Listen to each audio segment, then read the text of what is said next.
Good morning, folks. I'm Dan. Was here in the reloading room this morning working on a shotgun load, and I thought I'd go over this Hornady Pacific 360. Well, this is an early Pacific, but it's the Hornady 366 progressive loader for shotgun shells. I've got 3 of these machines, and I'm just basically cleaning it up. I started trap shooting a little bit again, and I've got quite a bit of kind of oddball wads. I've got probably 1,000 these Pacific Versalite wads left over, so I want to kind of use them up. I'm trying to kind of consolidate what I've got as far as components, and like I say, about 1,000 of these Versalite wads, so I'm going to get them loaded up. What I'm doing is, this press I bought used. This is, like I say, one of 3, and it's before they became Hornadys. Actually, all 3 of my machines are still marked Pacific. This one is set up with auto index. One of the other ones that I had early on, I converted to auto index, and the third one is still a manual index machine. So I'll eventually convert it over to a full progressive or an automatic. And if there's any interest in that, why, we can show that conversion and show how that goes along. But anyway, what I'm basically going to do is I'm going to break this down. I'm just going to clean it up more than anything else. We're loading Clay's powder on it, and I'm not giving all the dimensions. You can figure out your own loads, and that'll work out better for everybody.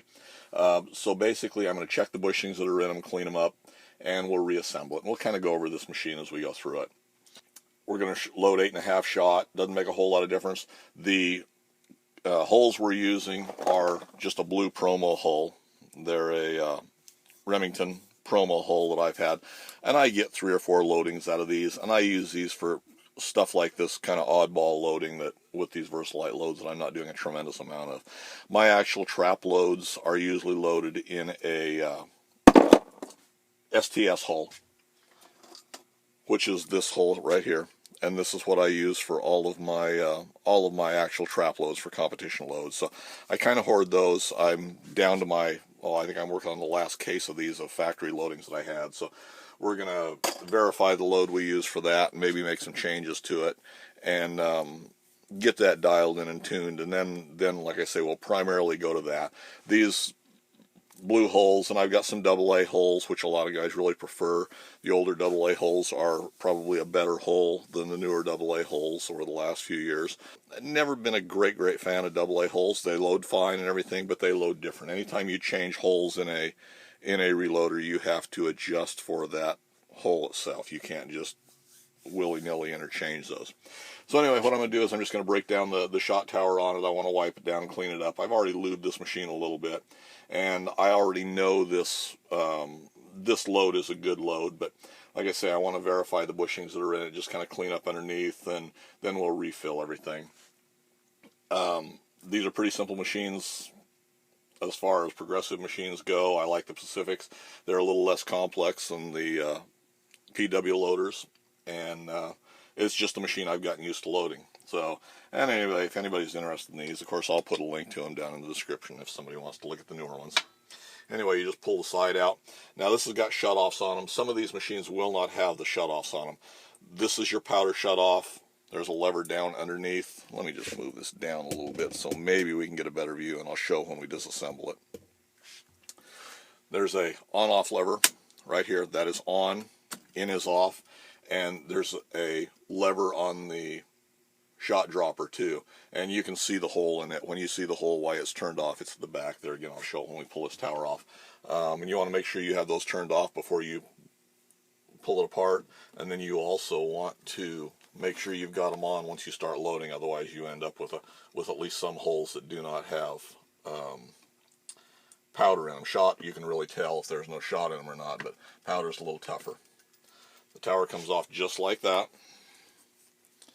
There's a shutoff for the powder, and this is a shutoff for the shot. Now, on the early machines, this was an actual option. They were not included on them. But there's a plate that holds them on, and what we're going to do is just dump our shot back in a bag. If you do this right, you don't make a big mess.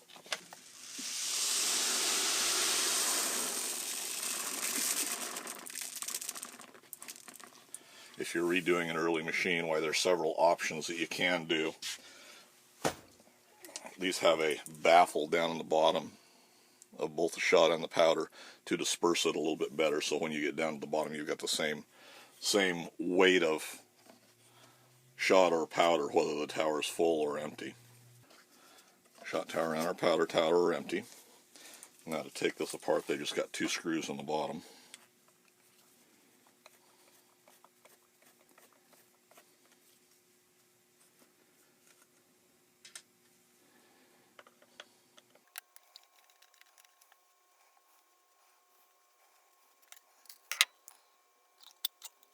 Don't lose any of your pieces here. That top plate comes off. There's a spring loaded on the pivot, and that one I believe is affixed. There's your pivot spring. Your cutoff for your powder goes on top, and you want to make sure you don't lose the spring there either. That will go on there. Then the charge bar will come out. Just go ahead and wipe this down quickly just to get any extra residue off. There's the way the bottom of that looks.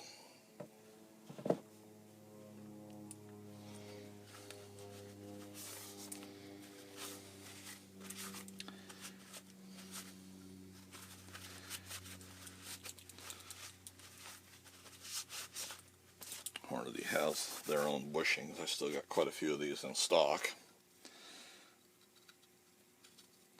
One's powder and one's shot, and they just slide in just like that.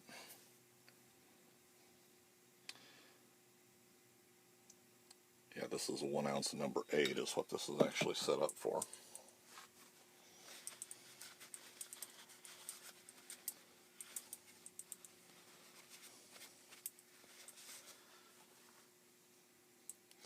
And we may very well switch this back over to a number 8. That will set in there. Some guys will get real creative and try and really tune their loads, which you can do, and will be boring out bushings and reaming them.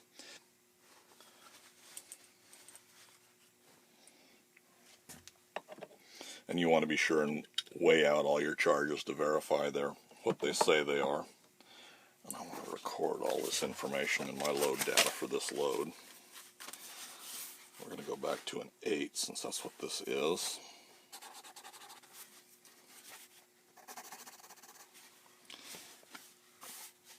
Let's say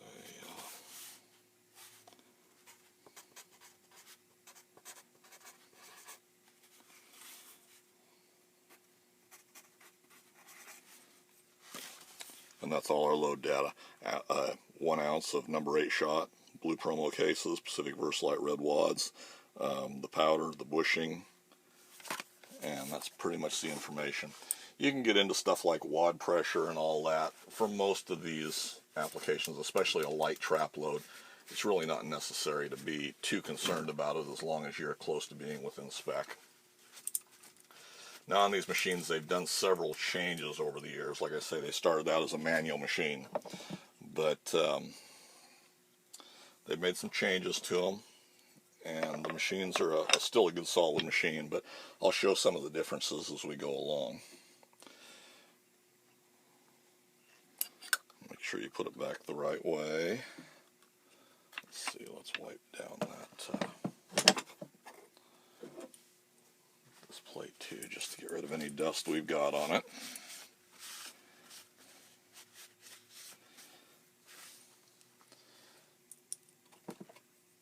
So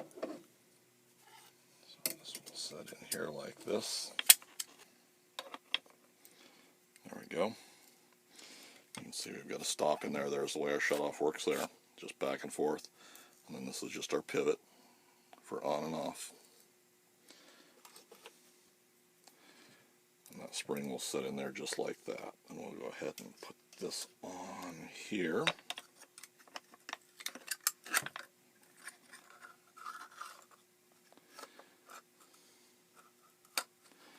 Put it up here where it belongs.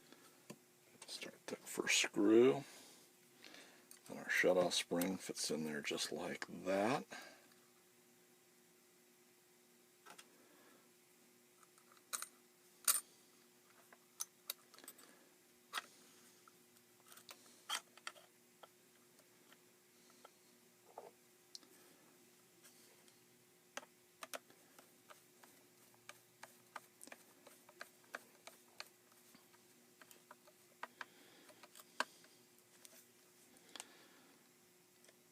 don't normally lube any of this except maybe with a little dry graphite. Today I'm not even going to do that. You don't want anything that's going to collect powder residue and just gunk in general. Yep. We'll have to put that bushing back in.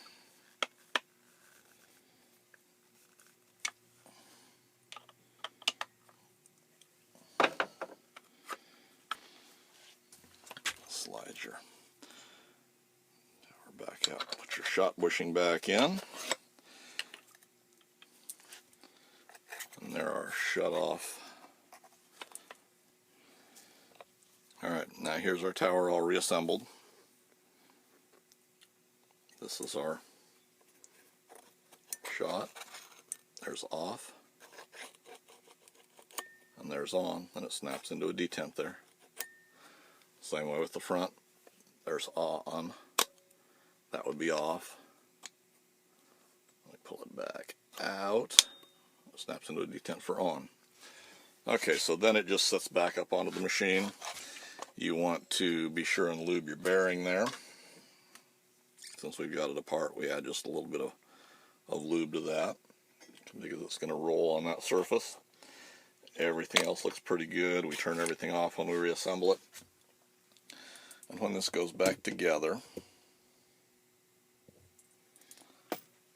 you have to align your bearing in the slot in the back, and then it angles over just slightly.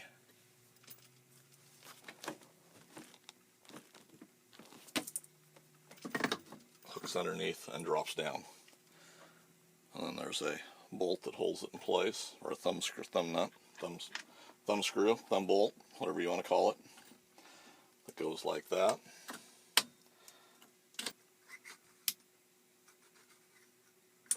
That works as it should. This is our primer tube here on top. Let's just pull this down and get it out of the way here. Need to wipe it off too.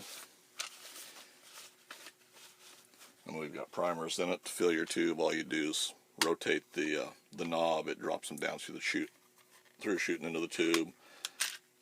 Top pivots out of the way to install your primers. That way you can make sure they're all the right side up and they don't have room to flip around.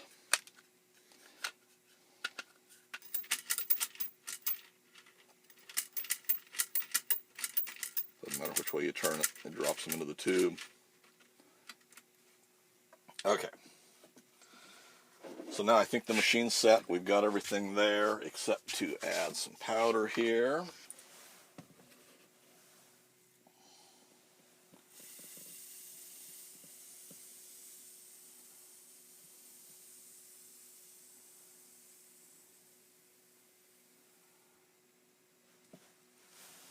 And of course, with everything, make sure your load, make sure it's safe, make sure it's doing what it's supposed to be doing, because you're responsible for your actions. And now if we take a bag of 8s down here,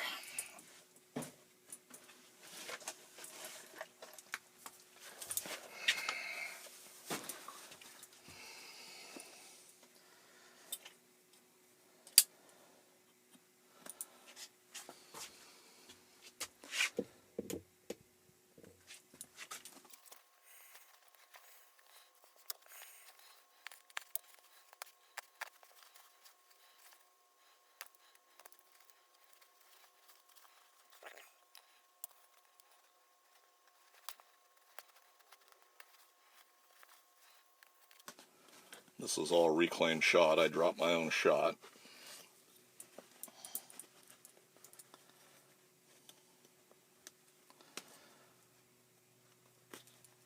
Which is why the stitching on my bag is not opening up, because I restitch them with a hot bag machine that I picked up years and years ago. So I just make sure they're well stitched up. And then we just fill our hopper. Maybe.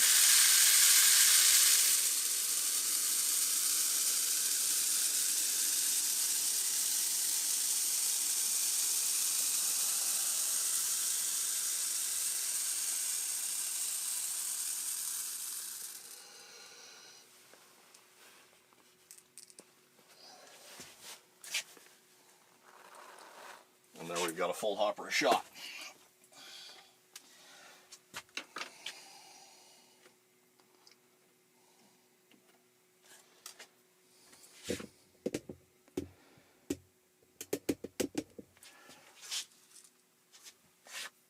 And this is what our reclaimed shot looks like right there.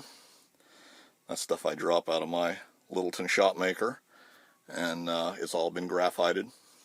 So it's not quite as good as shot that's dropped out of a tower, out of a full shot tower, but it does awful good and it's awful close. So as long as I pay attention to what I'm doing, it does a real good job. Okay, a few things as we start loading this. And like I say, I've got the setup. You have to be really close, or you have to pay really close attention. Now with this machine at the back, and I don't know if you can see it, this is the advance lever. That spring-loaded pawl on there is a little bit different than the one that I converted. I believe this is a later model. And it works fine once the turret is full of shells. It does not work well until you have a shell there to back it. It will jump around, so you just have to be aware of that too. And I can show that a little bit. We've already got a primer down in here. In the primer seat, there's a bevel on one side. Looks like it's worn.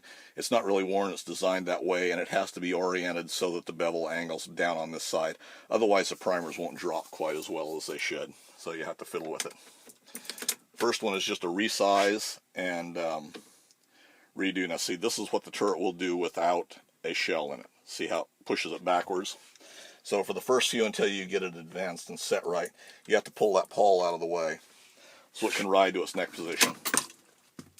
There is the first case sized, and it's going to advance it. Since we've already got a primer, we're going to pull that one out of there, and we can just put our primer back in, maybe. Okay, from there we take it out of there. It goes into the first station, and we're going to put another hole into our sizer. From there, everything looks pretty good. Once you do that, your next one will, okay, you've made sure you've deprimed and you've expanded the case mouth a little bit. We've resized the first one.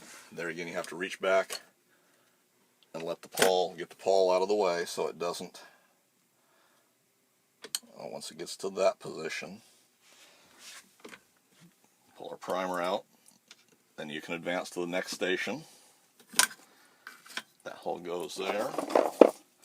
And you just advance. Now once you get the turret full and are paying attention, it's easy. It runs fast. Everything does what it's supposed to do. But you have to be real careful until then. Now as we advance it up, we want to clear our pawl out of the way for our auto advance. It drops down. Now we're full to that station. Now our primers are going to advance. It's pulled us to the next station. And this is our powder drop station for this one. So we're going to have to turn our powder on.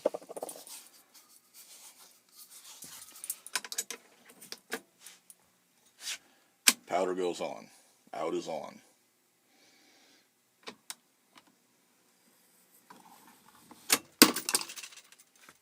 We go to that station. We should have powder.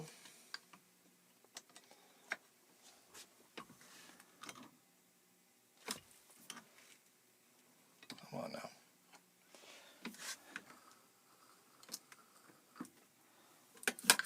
We'll leave our powder on. Everything advances one, and now we're in the position where we want to install a wad. Wad goes. Now this has a swing away wad guide. The first one that I did, actually both the other machines do not yet have swing out wad guides. And it was something they did later on with these machines. So then with everything advanced, the wad will swing. Move our carrier out of the way. The wad swings over so it's in the proper position. Just make sure we're seating in. If you don't have these set right as we start out, why they'll see, and it acts like it's not wanting to. Maybe it is. Okay.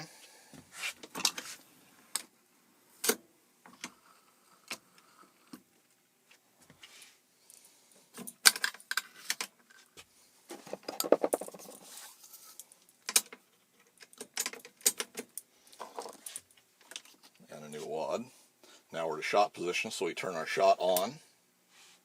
Powder's on, shot's on, everything's in. We've got a wad.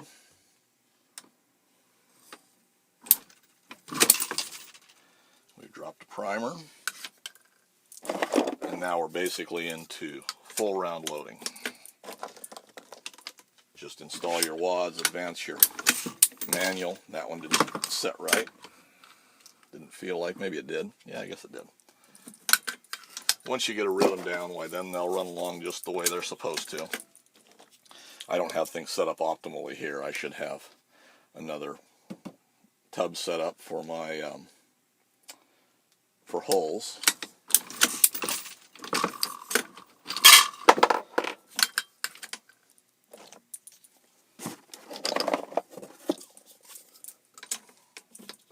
And now our turret's full. And this is our first loaded round out. Looks pretty good. And now we just continue to pull the handle. Let me get it set up in a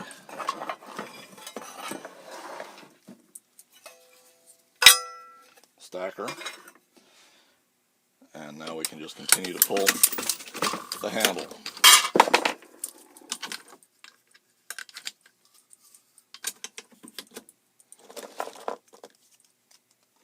And I've got a little sheet metal guard that actually runs in from the back down out the front. I don't have that set up on here.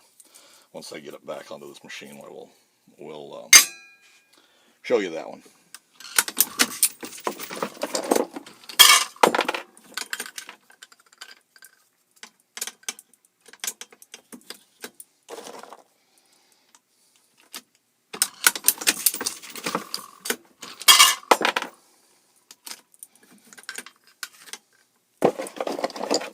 Pay attention, make sure you're dropping a primer every time. I think I've got all the primers that I had loose back in. And install a hole in every station you need to have one.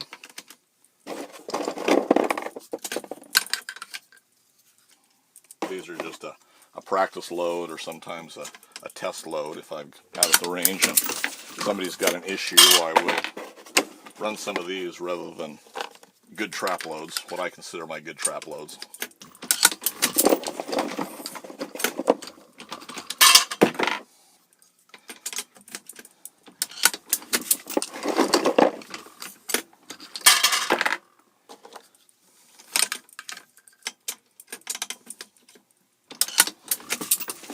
Set out of my way here.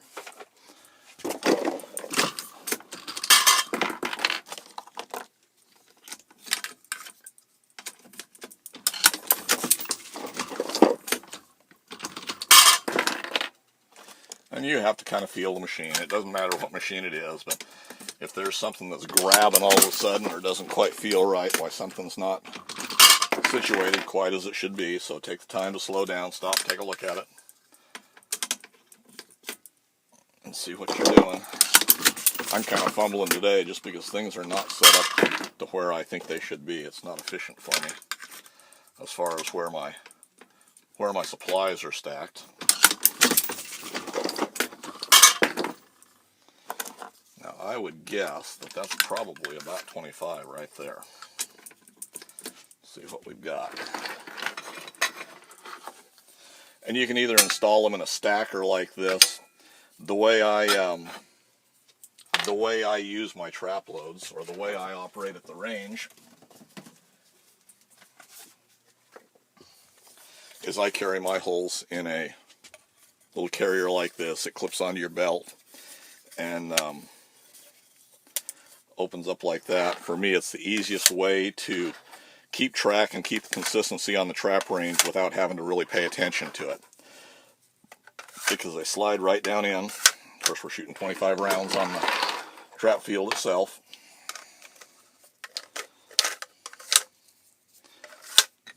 And that's what this holds, is one box.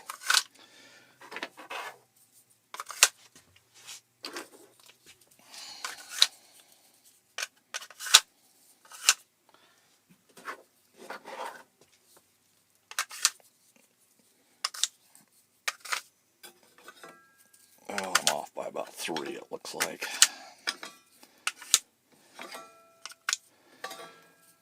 pull the handle 3 more times. And we left everything in a position where it's ready to go.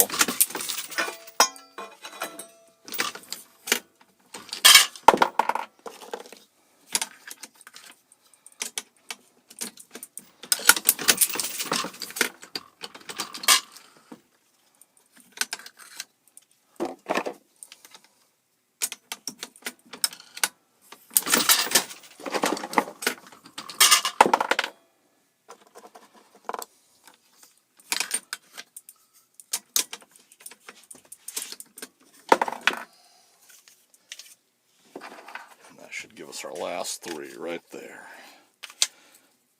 2 and 3. Flips over the top. There's 1 round. Now these some of these are seated a little bit deeper, and of course that's that's because it's a different hole. That's a little bit better quality Remington hole.